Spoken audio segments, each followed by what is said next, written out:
Welcome back to the Underground. We're going to be doing a 1-year update from my last video where I switched from a Glock 26 to a Glock 43x MOS. Now originally I carried the Glock 26 12 rounds plus 1 with night vision sights.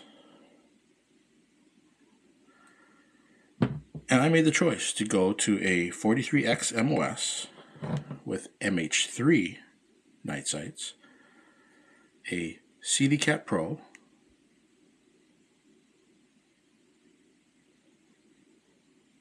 and a TLR7 sub.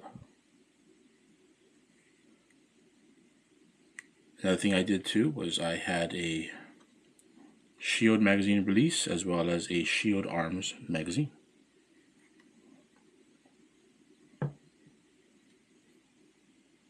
And originally, I had planned to wear it almost every single day.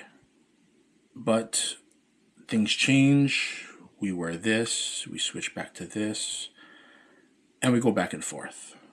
So that's kind of what I did.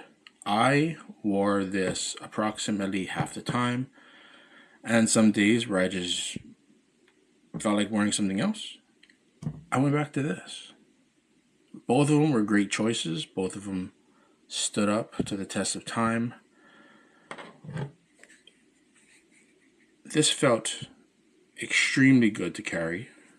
Like I said, I do have the Cyelee Pro. If I can find the dot on camera, I should be able to.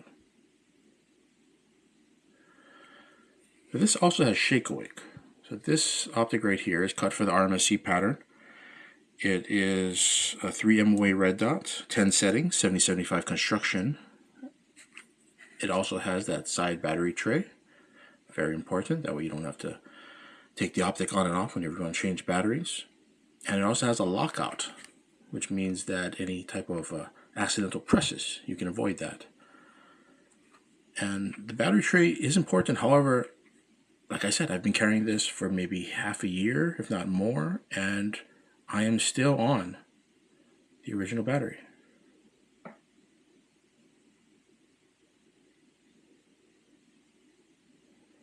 Pretty good. It does have shake awake, so it turns off whenever it's not in use. The TLR7 sub I added later. It is bright. And so I brought out the trusty scale, and we're going to see the difference between these guns right now. And first things first, we're going to weigh the original Glock 26. I'm going to move this back, get this to the side. I'm going to take magazine out. This is a 12 round magazine, Magpul. It is clear. This is also my trusty Safariland ALS holster. This is the 73-78, also compatible with Glock 19s and 17s. Do that right there, and we're going to take off the cover on this. And we're going to weigh it. And add a bullet for the +1. So let's round it up. Looks like it's about 32.9 ounces. Moving on. Next we have the 43x MOS. 15 rounds. I am using the same rounds, by the way, the Spear Gold Dot. 15 rounds. It is clear. This is the Safariland Solis holster, light and optic compatible. You do have to choose 3 different lights when you buy this. However, they did somewhat suspend or discontinue it. They said that the Cerakote process on the new Glocks kind of interfered with their modes, and so they're redoing it. and I emailed them directly a few months ago, and that was their answer. So you're going to have to wait a little bit more for these for the 43X. However, I believe the Solis is available for the 19s and the 17s. So again, light compatible, optic compatible, and you are able to use the light without it. I guess you can say you can just use the gun itself. So do that, place it on the scale, add the +1, and we're looking at 33.3 ounces for that total package. Moving on. And because I just wanted to throw it in there, we have my Sig Macro 17 rounds.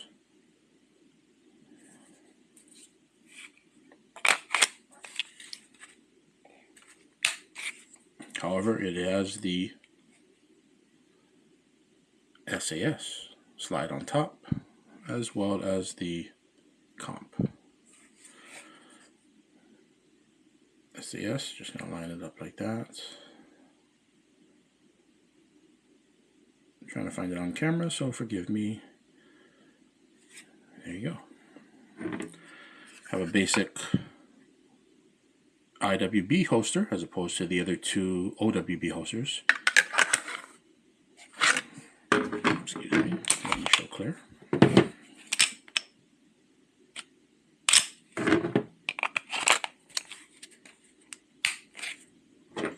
Back to the holster. And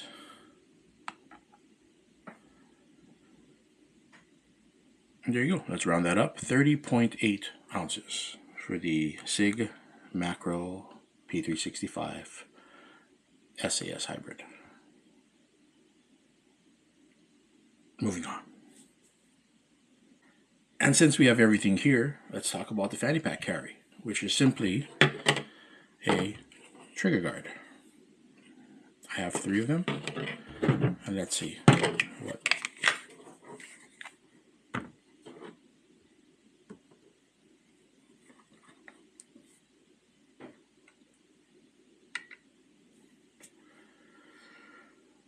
Looks like 27.5 ounces for that one.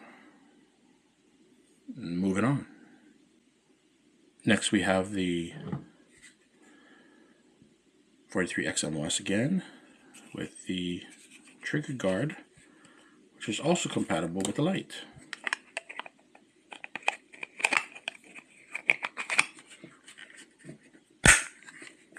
Clicks right on. Move that to the side.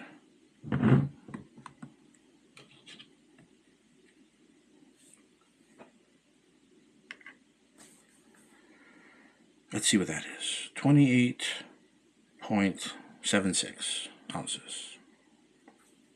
Not too shabby. And let's do the last one. Lastly, we have the P365 SAS with the macro grip.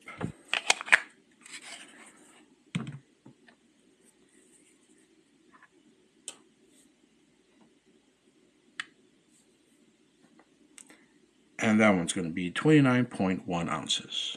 I'm going to throw all the numbers up on the screen for you to see it. And let's make this scale disappear. Okay, now, so we're going to go into fanny pack real quickly. This is a, it's just a really cheap fanny pack that I got off TEMU. My link's below if you want something. But you know what I don't like? I don't like when people wear obvious tactical fanny packs. You know there's a gun in there. This, man, you'll be guessing around, won't you? But the main thing is that you can get your own style of any fanny pack you want. I prefer something that's non-threatening, so stay away from tactical looking ones. Just get typical, surfer type, Billabong, Volcom. But the fact is that it should fit your wallet, your phone, your keys, and it should keep your firearm secure. So let's just see. This is just a simple, again, this is a very, very cheap one. I do have a nicer one, which I keep. Not as colorful as this, but you get what I'm saying.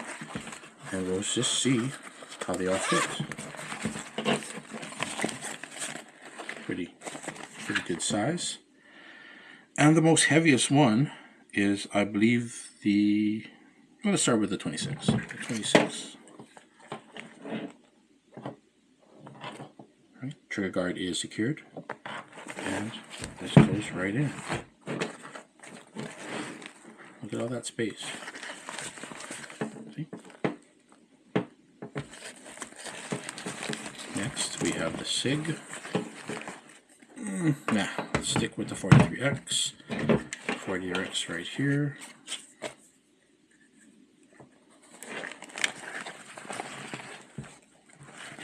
A lot of room to spare.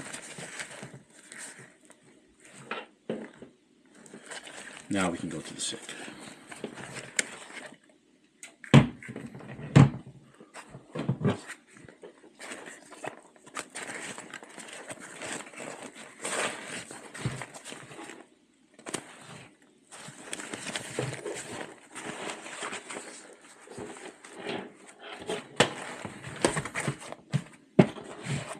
There you go. So on those days where you do not want to wear your either Safariland holsters, you can just fanny pack carry your gun, because number one, it is secured. You are able to load and unload everything while the trigger guard is protected. Mag swaps, clearing and loading, all while preventing any type of trigger activation.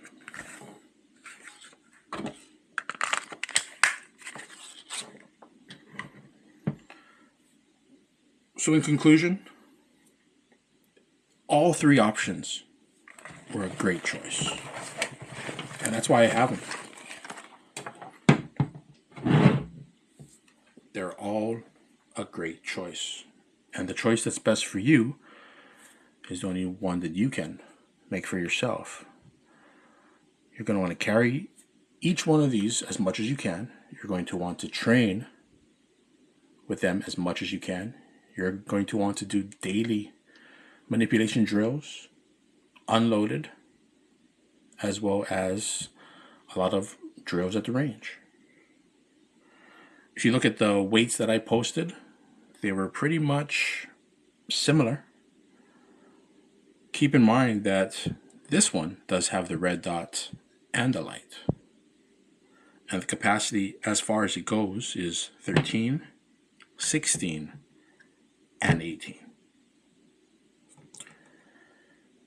Now, what did I learn after 1 year of carrying this? I learned that I liked it. I learned that it was just slightly heavier than my 26, but it also gave me the option of a light and a red dot. And some days I felt like carrying this, and some days I felt like carrying this. I did learn that the battery held up. As I said, I'm on my original battery. That's holding up, and if this ever dies, I will update and let you guys know. Same as if I have any other issues, malfunctions, and whatnot. I do appreciate you guys watching. Subscribe for more content. I have a Glock frame comparison video over here, as well as a little bit more information on this guy over here. Again, stay safe. Thanks for watching, and I'll see you in the next one.